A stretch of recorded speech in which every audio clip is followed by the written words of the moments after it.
दर्शकों, मैं जटाशंकर कुमार आपका स्वागत करता हूं। प्रिय दर्शकों, आज एक नए टॉपिक के साथ आप सभी के समक्ष फिर से उपस्थित हैं। आज हम बात करने वाले हैं कि फिल्मों के कारण रिश्ते कैसे टूटते हैं, रिश्ते टूटने में फिल्मों का क्या कनेक्शन है। देखिए, जो लोग फिल्म ज़्यादा देखते हैं, अगर इसमें से ऐसे लोग हों जिनको हमारे बात से अगर कोई दिक्कत होता है तो उनसे हम क्षमा प्रार्थी है। हमारा ठेस पहुंचाने का इरादा नहीं है, ना कोई फिल्म इंडस्ट्री वाले को दिक्कत देने का मेरा इरादा है। हम इतना ही कह रहे हैं कि जिस चीज़ से दिक्कत होता है उसके बारे में बस बोल रहे हैं ताकि लोग अपना सुधार कर सके। लोक कल्याण के उद्देश्य से ही मैं ये वीडियो बना रहा हूँ। तो कितना कनेक्शन है फिल्मों का रिश्ता टूटने में। देखिए, अगर मेरा अनुभव पूछिएगा, पहली बात अगर ज्योतिष के दृष्टिकोण से भी कहें तो ये क्षेत्र राहु के रिलेटेड क्षेत्र होता है, तो निश्चित रूप से ज्यादातर निगेटिव ग्रह का क्षेत्र होता है।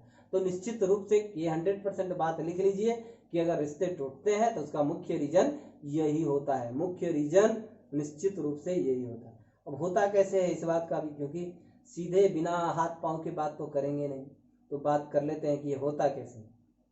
होता ऐसे है कि आप जो फिल्मों में देखते हैं वही उतारना रियल जिंदगी में चाहते हैं।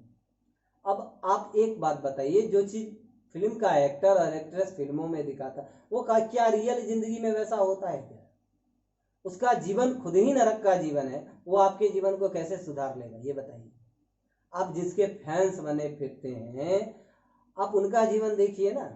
उनको नींद को लाने के लिए, नींद में जाने के लिए, सोने के लिए गोली लेना पड़ रहा है, नशा करना पड़ रहा है, ड्रग्स पी रहे। ये अच्छी स्थिति है क्या?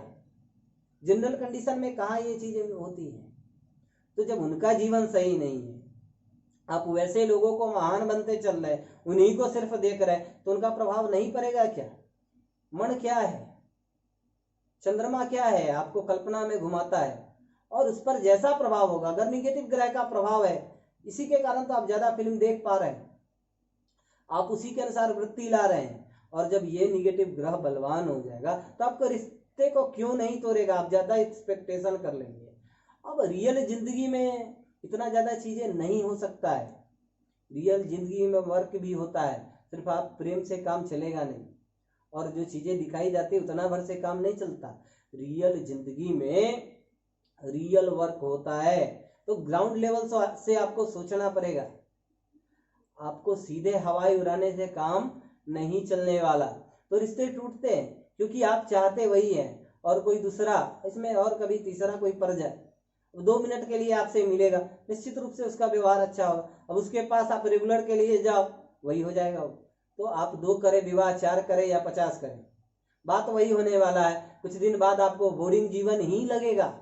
हम ये नहीं बोल रहे किसी किसी को जीवन साथी अगर बुरे मिल जाए तो निश्चित रूप से छोड़ना चाहिए, वो कंडीशन वो हम बात कर लेंगे, क्योंकि हमारा टॉपिक अभी जीवन साथी से बिल्कुल नहीं है। तो कब छोड़ना चाहिए ये निश्चित रूप से हम बात करेंगे। और हम ये नहीं कह रहे कि नहीं छोड़ना चाहिए भाई, आप नरक में जीते रहो। ये तो हम बार बार कह रहे हैं कि आपका संगति अच्छा होना चाहिए। आप गलत थे इसीलिए सिलेक्शन आपका गलत है, आप गलत के साथ हो। तो ये हम नहीं कह रहे हैं कि आप दूरी नहीं बनाइए, पर दूरी बनाने से पहले ये सोचिए कि आप कहाँ हैं। आप सही हो चुके हैं, आप अगर सही हो गए तब तो आप फिर अगला डिसीजन सही कर लेंगे। आपकी स्थिति सुधरी है तब तो आप नया कुछ कर लेंगे। लेकिन आप वही हैं, आपको कोई ज्ञान आया नहीं, क्या कोई भक्ति आया नहीं, कोई आध्यात्मिकता आया नहीं, आप कैसे बदल लेंगे जीवन? आप उतना ही जी रहे हैं। जीवन में किसी से आप कुछ एक्सपेक्टेशन रखते, आपको निराशा ही मिलेगा। सब स्वार्थ के लिए ही यहाँ जीते हैं सब। अब वो खुद ही प्रेम के लिए घूम रहा है, हमको प्रेम दे दो, प्रेम दे दो, उसके पास है नहीं, इसीलिए तो घूम रहा है। और आप भी वैसे ही जाएंगे तो अब भिखारी से क्या मिलने वाला है? सीधी सी बात है कि आपको परमात्मा के पास ही कुछ मिलने वाला है। आपके मन का स्थिति शांत परमात्मा से होता है। तो आप ज्यादा ओवर एक्सपेक्टेशन नहीं करें, फिल्मों को छोड़े। फिल्म को ज्यादा जिंदगी बनाओगे, सीरियल को आप ज्यादा जिंदगी बनाओगे, यही होने वाला है। रिश्ते टूटेंगे, निश्चित ही टूटने चाहिए, क्यों नहीं? क्योंकि आप कर ही वही रहे हैं। आप अगर रियल जिंदगी को छोड़ रहे हैं, कल्पना में जी रहे, अब पेड़ को आप आशिक समझ के अब उसमें टक्कर लेंगे तो वो सर फोड़ेगा ना। पत्थर में टक्कर मारोगे तो वो आपका सर फूटेगा, निश्चित रूप से फूटेगा। तो आपको ये समझदारी रखनी पड़ेगी, क्या देखना है क्या नहीं देखना है। आप उसको इतना रियल जब बनाएंगे, रियल इतना एक्सपेक्टेशन जब रखेंगे किसी से, इतना जो चीज संभव नहीं, आप अपने आप से कीजिए ना। आप जो कुछ कर सकते हैं आप अपने आप में जिए, ये ज्यादा निर्मलता की बात है। आप दूसरे से क्या एक्सपेक्टेशन करते हैं? जब आप अपने आप को खुश नहीं कर पा रहे तो दुनिया क्या कर लेगा आपको? वो तो खुद खुशी के लिए घूम रहा है। आप जिससे खुशी की एक्सपेक्टेशन कर रहे हैं वो तो खुद ही खुशी का भिखारी है।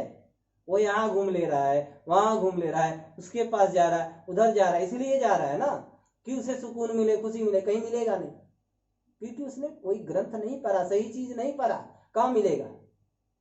स्पष्ट रूप से रावण ने कहा था, शिवेति मंत्र मुच्चरण कदा सुखी भवम्यहम, कि आपका मंत्र पढ़ता हूं तभी तो खुशी आता है। उसके पास क्या नहीं था? कौन सा भोग नहीं था? बुद्धदेव के पास क्या नहीं था? फिर भी जंगल की यात्रा उनको करना पड़ा, आध्यात्मिकता की राह उनको पकड़ना पड़ा। तो इस चीज को आपको समझना पड़ेगा। और ओवर एक्सपेक्टेशन नहीं रखिए। ज्यादा एक्सपेक्टेशन करेंगे रिश्ता टूटेगा। ये नहीं कह रहे हैं कि रिश्ते नहीं टूटने चाहिए, गलत रिश्ते हो तो टूटे, पर उससे पहले ये भी बात उतना ही जरूरी है कि आप अपना सुधार करें। आप अपना सुधार कर लेंगे तो गलत और सही आप पर ज्यादा प्रभावकारी नहीं होगा। आपके लिए उस चीज का उतना कीमत ही नहीं रह जाएगा, और कीमत ही नहीं रह जाएगा तो आस रहे, पास रहे, दूर रहे, कोई फर्क नहीं पड़ेगा आप पर। उसका फर्क पड़ने ही वाला नहीं है। हमारा उद्देश्य था केवल कल्याण का, इसीलिए मैंने ये वीडियो किया है। हम आशा करते हैं कि आप लोग के लिए ये कल्याणकारक होगा। धन्यवाद।